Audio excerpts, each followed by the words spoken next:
চট্টগ্রাম বিশ্ববিদ্যালয়ে ক্লাস পরীক্ষা সহ সব একাডেমিক কার্যক্রম স্বাভাবিক হয়েছে, তবে শিক্ষার্থীদের উপস্থিতি কম। এদিকে শিক্ষার্থীদের সাথে স্থানীয়দের সংঘর্ষের ঘটনার বিচার বিভাগীয় তদন্তে সরকারকে অনুরোধের সিদ্ধান্ত সিন্ডিকেট সভায় নেওয়া হয়েছে। পরিস্থিতি নিয়ন্ত্রণে যৌথ বাহিনীর টহল অব্যাহত থাকায় নিরাপত্তার কোনো ঘাটতি নেই বলে জানায় বিশ্ববিদ্যালয় কর্তৃপক্ষ।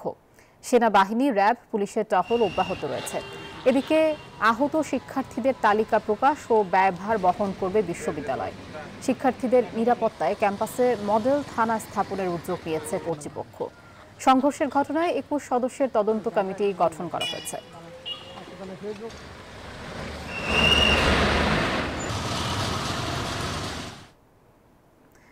বিস্তারিত জানাতে চট্টগ্রাম বিশ্ববিদ্যালয় থেকে আমাদের সঙ্গে যুক্ত হচ্ছেন সহকর্মী নয়নবুরা জয়। জয়, আজ ক্যাম্পাসে তো সকল কার্যক্রম স্বাভাবিক হয়েছে, কি পরিস্থিতি দেখছেন সেখানে এই মুহূর্তে?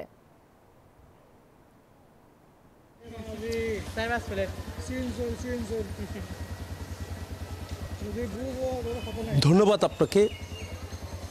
দেখতে পাচ্ছেন যে চট্টগ্রাম বিশ্ববিদ্যালয়ের যে ক্যাম্পাসটা আমরা একটু দেখাতে যাচ্ছি, সকাল থেকে কিন্তু আমরা দেখেছি বিশ্ববিদ্যালয়ের ক্যাম্পাসে শিক্ষার্থীদের উপস্থিতি থাকলেও যেভাবে উপস্থিতি থাকার কথা সেভাবে উপস্থিতি নেই, যেহেতু দীর্ঘ 4 দিন পর বিশ্ববিদ্যালয়ের সচলতা দেখা যাচ্ছে। শিক্ষার্থীদের উপস্থিতি আছে, ক্যাম্পাসে আসছে, তবে ক্লাসও কিন্তু কোনো বিভাগে হয়েছে, তবে পরীক্ষাও কিন্তু কোনো বিভাগে হয়েছে। তবে যেভাবে শাটল ট্রেনে করে কিন্তু শিক্ষার্থীরা আসে,